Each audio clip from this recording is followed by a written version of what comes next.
What's going on, guys? It's GBP baby. Welcome to another video. I hope everybody's doing well, and let's get straight into things. So we're going to start on the daily on Dixie as per usual, and you see we've had quite a small range day today, slight consolidation. This is completely understandable, especially considering we didn't have any high impact news, but we do tomorrow have some high impact news running into Friday as well, so we can start to anticipate the continuation to the upside, as this is where I'd like to start seeing the rest of the expansion for the week. So I'm just going to mark out pretty much what I had my eyes set on in previous videos. This bearish order block on the daily, I want to see if we can start to push up towards that. And then you can see that we've also created a nice fair value gap on the daily just below here. So that means moving into Thursday, I do anticipate price to trade down into this fair value gap, and I'll just show you what that is now. I do anticipate price to trade down to create the low of the day, taking out Wednesday's low, and then I'd like to see some expansion on the upside running towards that daily bearish order block. So we can drop down to a lower time frame and start to look at where we expect price to trade to. What I am going to do is I'm going to mark out the midpoint, the consequent encroachment of this fair value gap, and that's because this is going to be the lowest I want to see price trade in the new day. So let's go to the 4 hour, and you'll see our price is slowly just making its way lower. We do have this bearish order block, this significant swing high right here that I do believe price is going to draw to, but we also have this swing high as well. So what I'm going to do is I'm going to mark out this swing high, and I'd like to think that price can find support on this level if it does manage to reach down there. So moving into the new day, I'd like to think that we can create the low running down into this midpoint and towards this swing high, and then I'd like to see a nice reaction for us to start running back up to get the buy stops created in today's trading. So buy side liquidity above there, and then, like I said, running up into that daily bearish order block delineated up here. So let's go to the 1 hour just to have a better look. You can see again, price did come up, take out Tuesday's high, and then since we've just been moving lower slowly. We did trade through these order blocks, which I brought our attention to in previous videos, but that's completely fine. And like I said, I would like to see some of this range start to get filled in the new day. So maybe moving into the Asian session and then running into London, we'll likely see more downwards price action before a strong reaction outwards and a run up to this buy side liquidity. So that's going to be everything on dollar. In fact, there is a 1 minute fair value gap down here as well I did want to show, and that's right here. So price may want to fill this, so I'm going to get this delineated in blue, and what I'm going to be doing is moving into the new day. Depending on the time of day, I'll be watching this level to see how price is reacting to it. So if price leaves this level aggressively, this fair value gap, then I'll know that we're likely to start running for the buy side. But obviously, in order for this to be relevant, it needs to be the time of day. So this would be 8:30, or maybe during the London session at some point. So I'm just going to keep my eyes set on this level as well.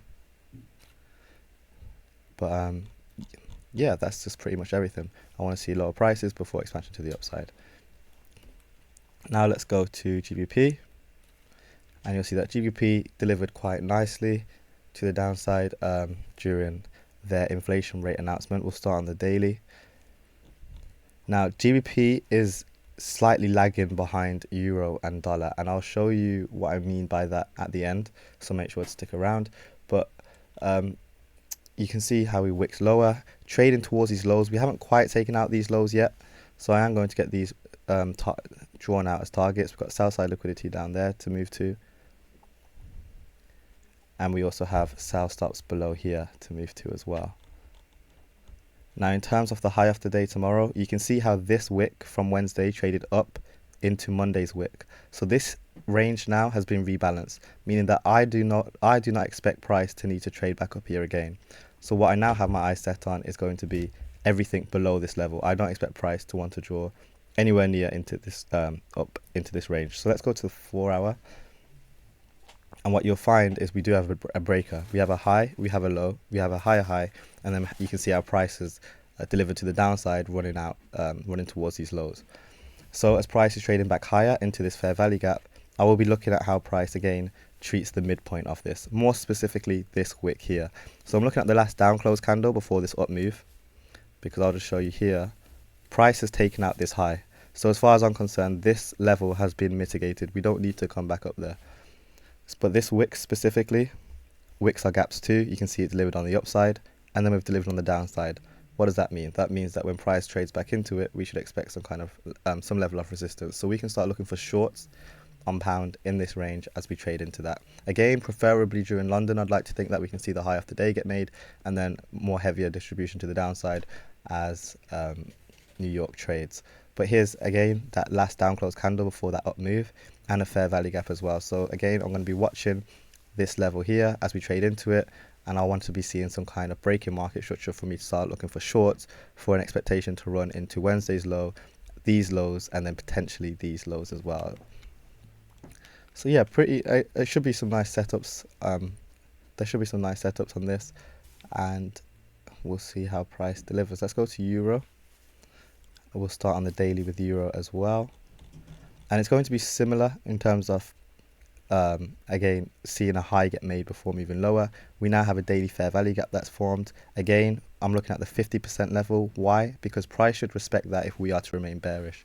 So we can drop down to the 4-hour now, and you'll see this long down delivery here. Price is likely going to mitigate itself with this level. Again, kind of a breaker, high, low, higher, high, and then from then on we've distributed to the downside. So again, we're looking at this down close candle and expecting price to draw into that before moving lower. So that's what I have my eye set on Euro. Again, it's a fair value gap. There's that last down close candle just in the upper half.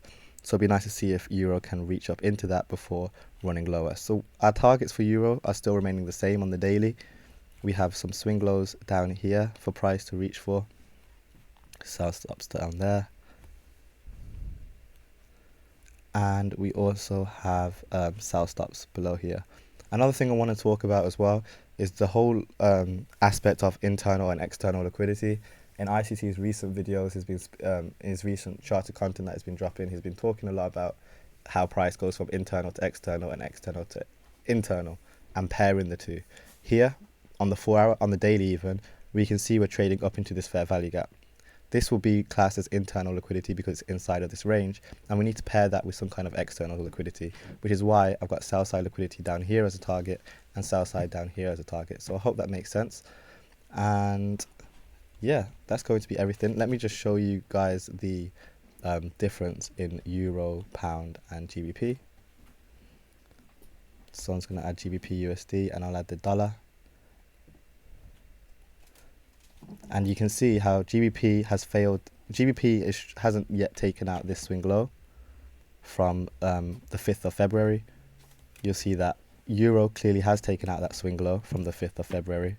And you'll see that dollar has clearly taken out that swing high from the 5th of February. So that means that GBP is playing the sixth system, meaning that eventually, just due to market relationships, GBP is going to be forced to catch up, which is why I'm expecting and anticipating aggressive selling to be happening on GBP.